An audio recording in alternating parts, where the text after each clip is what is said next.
There's so much from these last few months since October 7th, that I have not wanted to have to say from this bima. This place that is so holy to me, to us. I want this room to be a sanctuary in every sense. But we bring ourselves into this room, and we have already read the reports, we have already heard the accounts. I do not need to recount them all here, but the images haunt me. The depravity and the heinousness that knew no bounds. They died in the desert. Their beautiful bodies desecrated, battered, burned, used as shields and weapons, are women, old, young, and younger. Their defiled bodies, the only remaining proof of what horrors had been done to them. And what is worse is that these women, those stolen from us and those still living, their bodies are now once again desecrated and used as weapons of war, now a culture war, a war of hate and online propaganda. Despite significant evidence, despite an entire movement of feminists who learned how to say "Me Too" and believe women and no more silence and time's up and no more and stop sexual violence and end rape culture.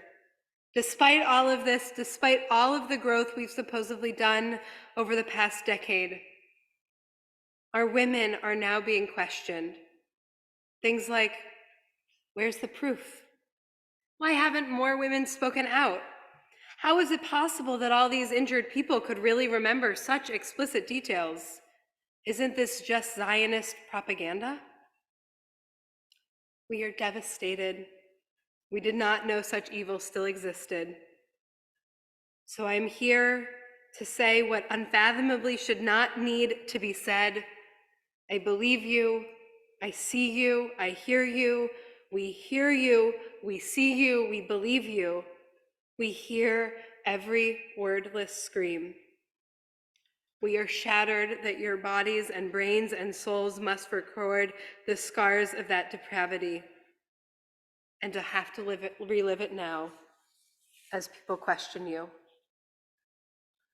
So while I so badly want to find sanctuary in this place, do not want to read the words which make it true, do not want to see the pictures, do not want to hear the stories, and do not want to speak of them, what I can do, what we can do, what we must do, is not to look away.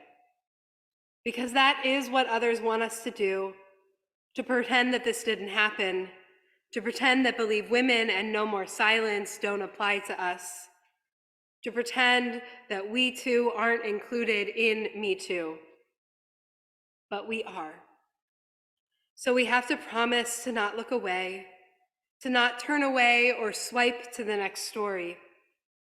We must bear witness instead to every single story, to every single person. It is our witnessing that allows us to survive, allows us to survive with our humanity left intact. It is why the word for seeing is repeated over and over in our Torah portion for this week. The midwives are instructed to v'yiten, vayomer vayaled chen et ha'ivriot uvriyiten. Look at the face of the Hebrew babies that you are delivering. And Pharaoh's daughter too sees. V'tiftach v'tirehu et ha'yeled v'hine na'ar bokeh. V'tirehu. She sees a boy, and he is crying, and she decides to save him. And that baby, Moses, he sees too. Vayar, he sees the suffering of the Israelites under slavery. Vayar, and he witnesses the taskmaster abusing the Hebrew slave. And Moses must stop and see the burning bush, which has been burning all this time, just waiting for someone to look long enough to notice. We have to look. We have to look. We have to stop and bear witness. Bear witness to the horrific abuses and desecrations of October 7th. And yes, to all the terrible loss and pain and destruction in Gaza and Israel. Our job right now is to see and not to pretend that this doesn't exist.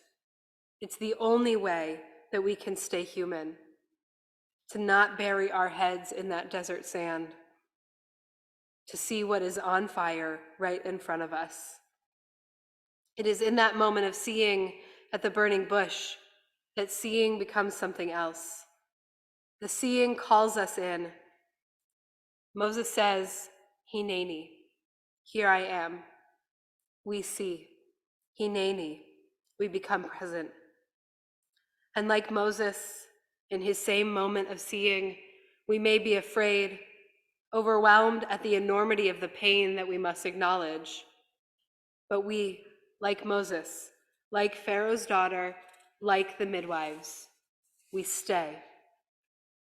And we can find that we are not alone, for we too hear what God said to Moses in the wilderness. Re'iti, I too have seen the suffering of my people. Shemati, and I have heard their cries. Yadati, and I know deeply their sorrows. This is how we witness. Despite how inconvenient or painful it may be, we see the reality, we hear the cries, and we let that enter us as knowledge.